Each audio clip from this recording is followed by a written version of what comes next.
Hi everyone, and welcome to Morning Coffee Break. Today's Tuesday, August 10th.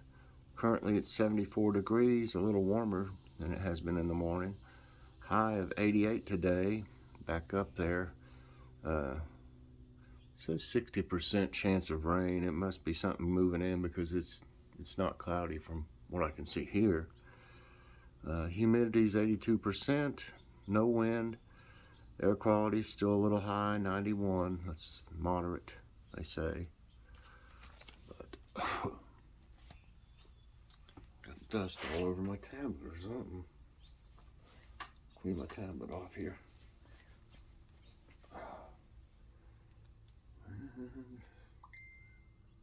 Go ahead and get this thing going so it won't be beeping and carrying on.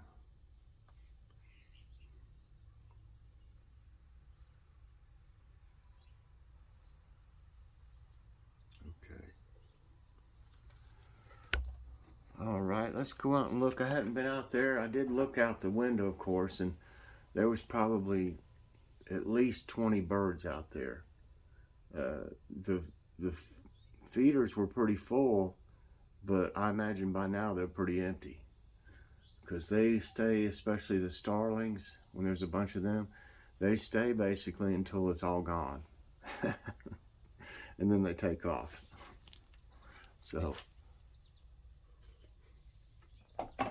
it's getting a little, I mean, when you have to fill it every day, every single day, that's a lot of seed, a lot of bird seed. And I'm going through it really fast. I hate not to feed them though.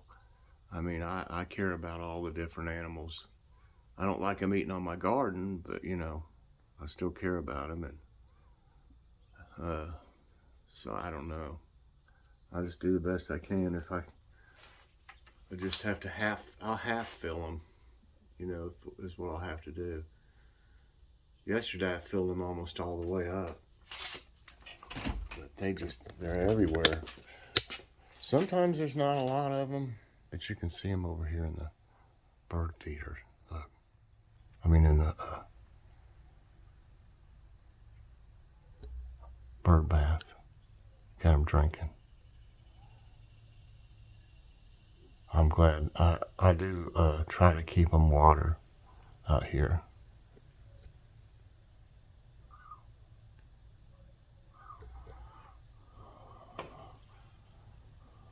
There's probably a bunch of them out here. What's everybody doing in here? Oops, it's zoomed in.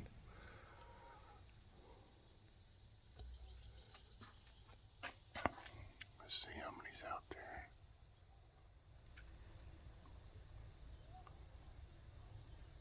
Not near as many as there was.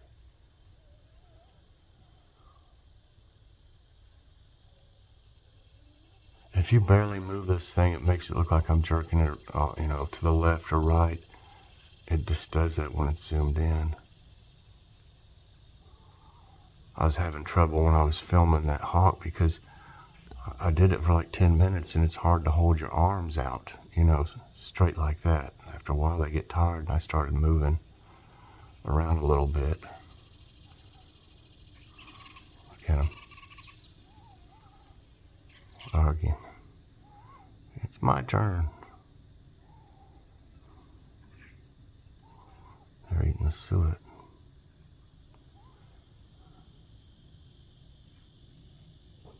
There's been a lot of them this morning.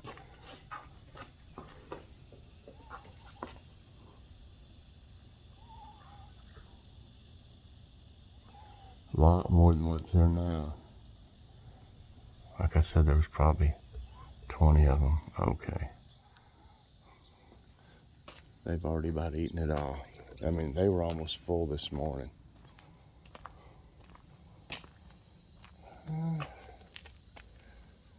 Looks like this one might be going to turn into one.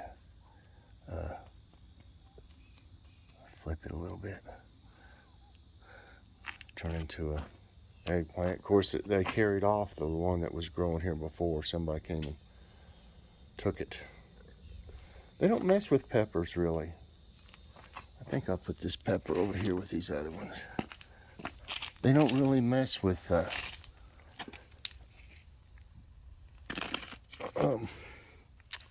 peppers at all. I've had some bugs before eat on the leaves, but you can see they don't even eat on the leaves. The eggplants have those flea beetles or whatever they're called all over them, and they don't mess with these peppers. Isn't that funny?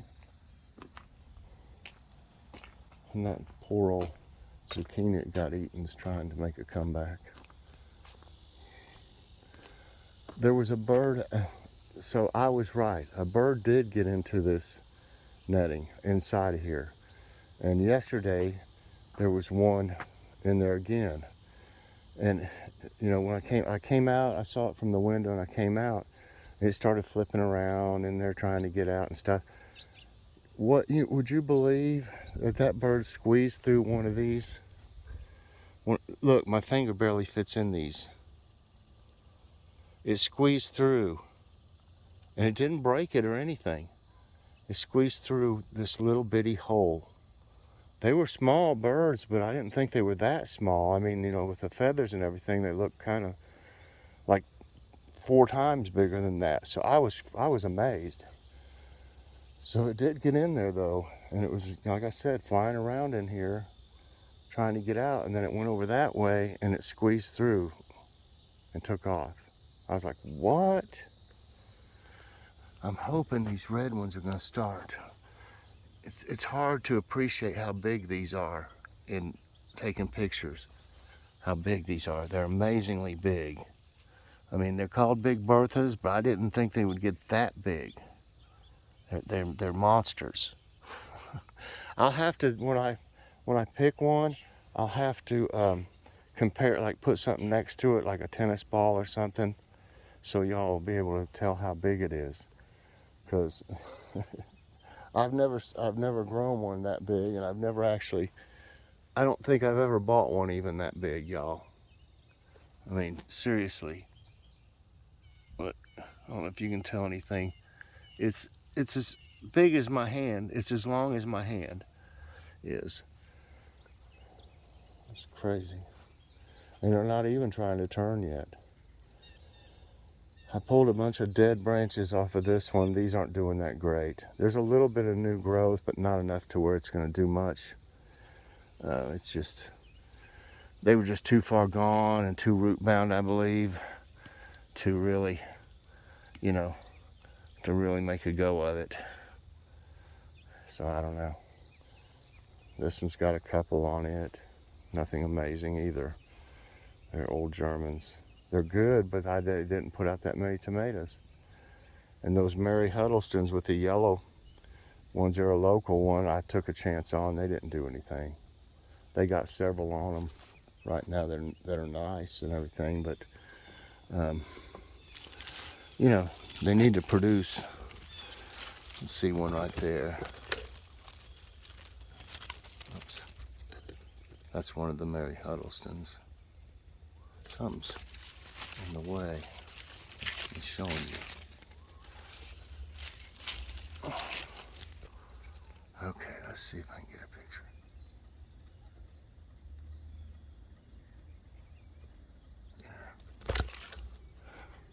Yeah, there's tomatoes in there. They're just not turning. This one still has quite a few. And it's a purple, Cherokee purple, that are still putting out a few tomatoes. I'm kind of surprised. I thought they were done for. This one here has 1, 2, 3, 4, 5, 6, 7, 8. What's wrong with that one? Nothing, it's just the way it looks. 9, 10, 11. So I'm just counting 11 on this one right here. Right now, see, I went through here. I need to find the ones that don't have anything on them, and it might be hard to take it out right now back in here, but I took a couple out yesterday right here. They were done for. I mean, they didn't have anything on them, or they had a couple maybe on them, but just little ones, so they didn't really enough to do it, to keep taking up space. I got to get this space cleared, for my fall garden as soon as everything's, like I said, done for. This one right here just has a couple on it. I don't know whether to, there's going to be about 4 or 5 right there. So I don't know. I mean, we're about out of tomatoes inside, as far as the ripe ones. But these aren't ripe. I mean, so you can see them back in here. These are lucky reds, and these are the white queen. And there's some more back through here, little ones I can see. So tomatoes aren't completely done. Next year I might be growing a few different types, like something like the Better Boy or Bigger Boy, that'll last longer in the season. Okay. Indeterminates. Determinants will make all their tomatoes and just quit. They'll die basically. Indeterminates will put more effort and energy into growing the vine and you'll get more later in the season. This one looks a little rough, but it's got some tomatoes on it. Still got banana peppers down through here. There's some.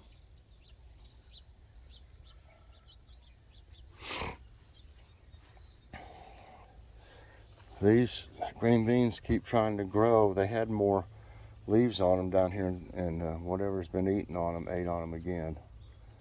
It's just waiting for more to grow, and it'll come and eat more. But this Cherokee Purple, like I said yesterday, it's getting more tomatoes on it up near the top here. So I kind of let it go. I wish I could get this out without hurting it. Come on. Oh, there it goes. I just broke part of it. Well, I was trying to get it to where it could keep growing. It was stuck down underneath that tomato plant and it just broke. Well, there goes a few banana peppers. But it's all tangled up. Can't do much about it. As you can see, the bees can get in here still. That's no problem. I just saw one go through it, kind of ran into it and then went through. But I was amazed that I thought I was seeing things when I saw that bird in here the other day. I thought it was just maybe sitting here on the outside, and it just looked like it was in, but there was actually inside of it. And it went through about right here. I don't see how in the world it did it. It didn't break any of them or anything. So they must be smaller birds than I thought.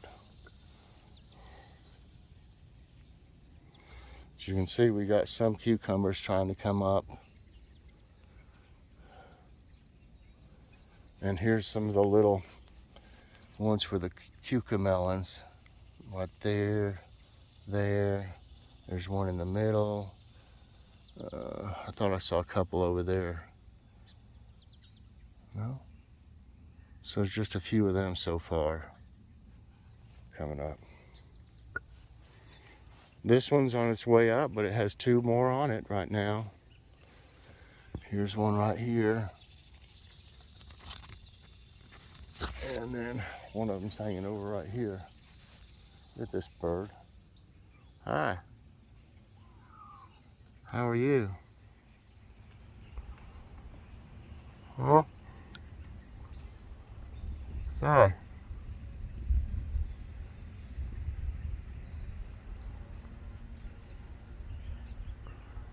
What's that thing on? All right.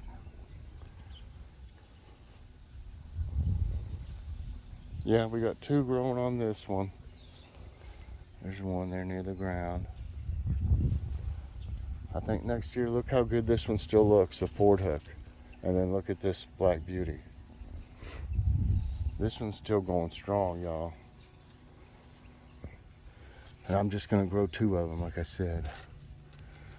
There's one. I need this, and get out. Bug.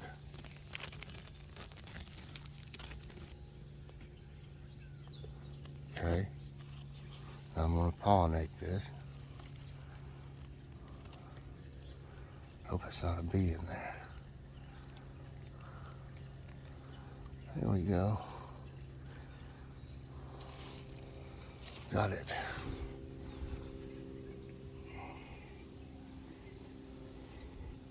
I don't think there's much going on over there right now.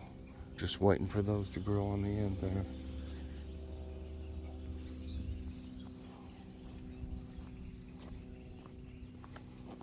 I can't believe how big those are, those peppers.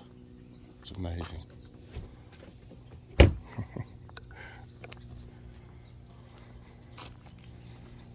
They're crazy. I mean,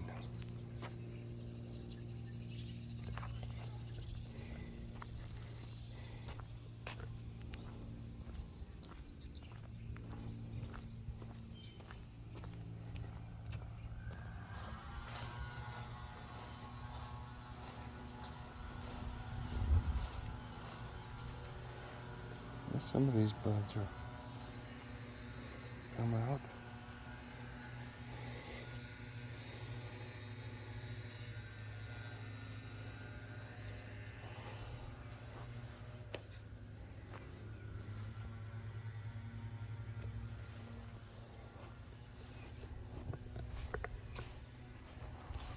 Yard doesn't quite need mowed yet. We'll wait as long as we can. I don't know, we might mow tomorrow. Oh, these are getting lots of nice blooms on them.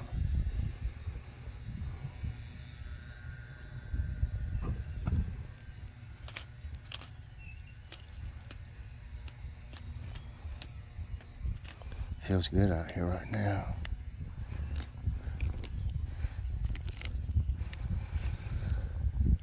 It sure does.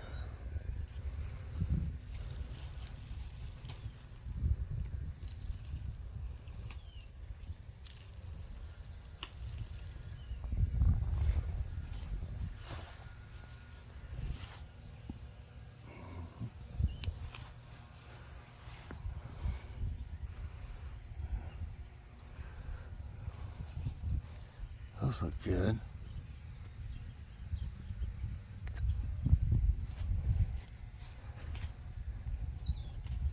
They came back. I thought that was it when they died off the first time.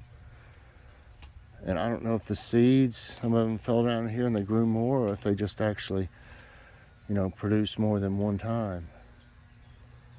They're called foxglove. These are pretty too here. I wish there was more of them open.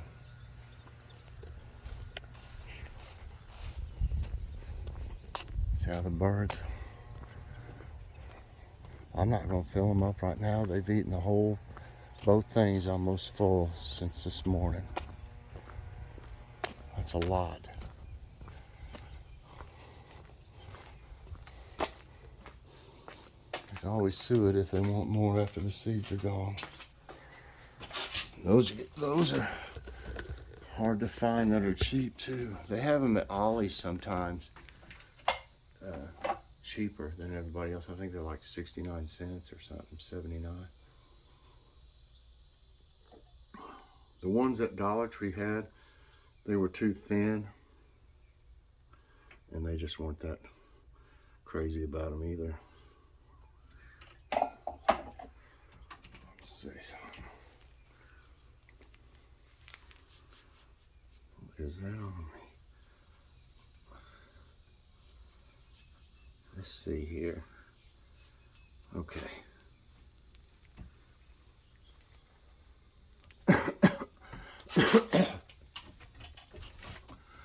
Okay, let's see here. The thumbnail is the rest of that chicken salad I made. and was really good. It was even better after sitting for a couple days.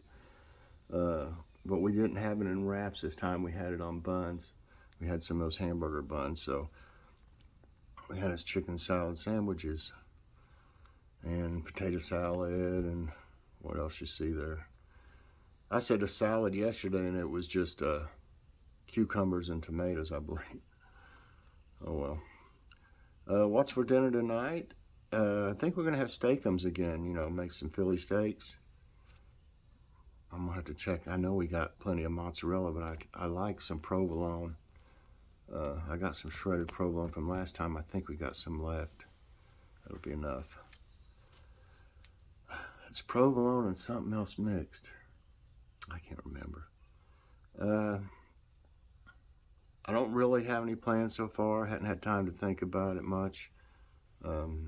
Kitty woke me up early, and I just couldn't get it together for a while. I didn't sleep as much last night. Okay, let's see. We got fun facts about the Bible with Kim, everyone. Let me get this thing ready. See if it's turned up. I doubt it. Okay. Okay, everybody, here we go. Good morning, everyone. It's time for fun facts about the Bible. Today we're going to learn little known facts about the plagues on Egypt. After the frogs that plagued Egypt died, they were put in big piles and made a real stink. The pestering gnats were made from all the dust in Egypt. Originally, Moses and Aaron only asked Pharaoh to let the Israelites go on a 3-day journey to make sacrifices to God. When the Egyptian livestock died, the Israelite animals stayed well. And that's all for now. Thank you for listening. Bye. All right, Kim, thanks so much. Y'all let Kim know how much you appreciate her segment on here. I appreciate it very much, and it's very interesting. Fun facts about the Bible with Kim. All right, everybody, let's do today's tidbits. Oops, it's right here. All right. When the mighty Mount Akmak erupted in 43 BC. Mount Akmak is the highest point on the rim of Akmak caldera on Alaska's Umnak Island. Its massive eruption in 43 BC caused unusual climate, crop failures, famine, and diseases. Following Akmak's massive eruption, the Mediterranean experienced a 2-year cold snap with average temperatures dipping to 13 degrees Fahrenheit. Wow. Hraunfossar, the lava falls in West Iceland. Am I pronouncing that right? Hraunfossar.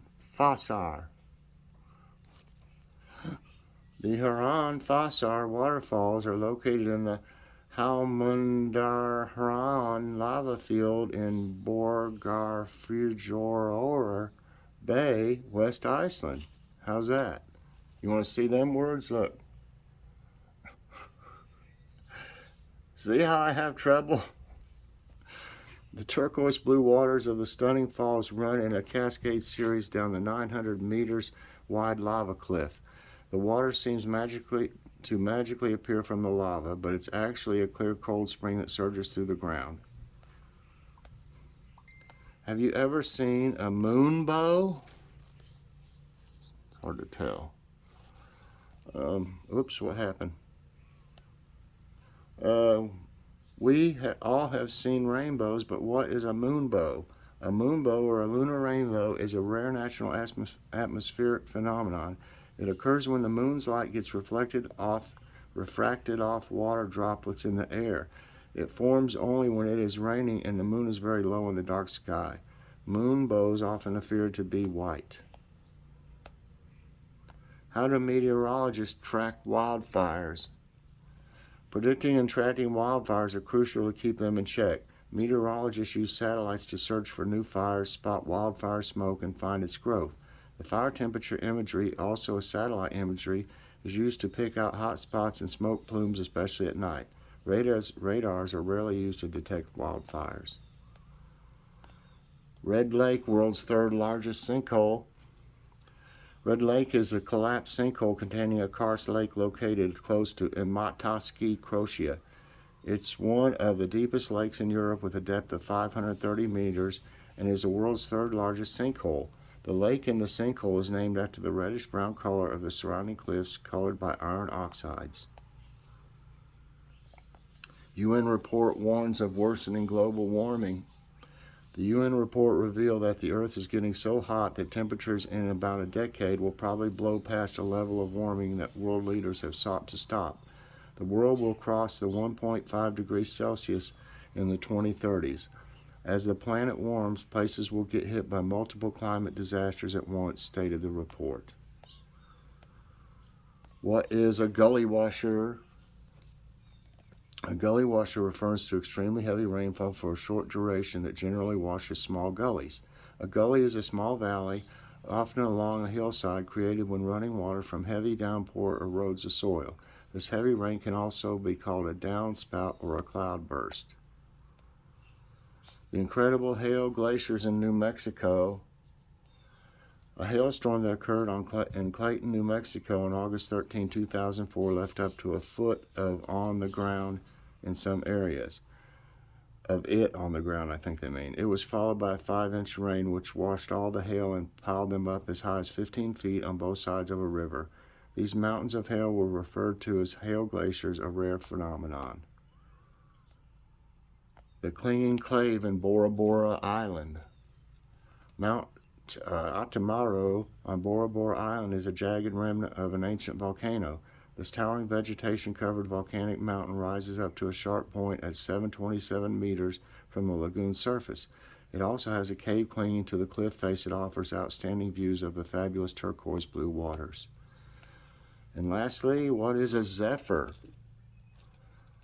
Popular in the world of literature, the term zephyr is simply a warm westerly breeze that occurs during a summer solstice in the northern hemisphere. The name is derived from Zephyros, the Greek god of the west wind, considered the gentlest. Poets use the term to define the most delicate of breezes. And that's it for today's tidbits, and that's going to be it for this morning's coffee break. I hope that you'll press the like button if you like the video. Subscribe if you haven't already, and hit that notification bell so that you get all my videos as soon as they come out. Everybody have a great day, and I will see you later on doing something.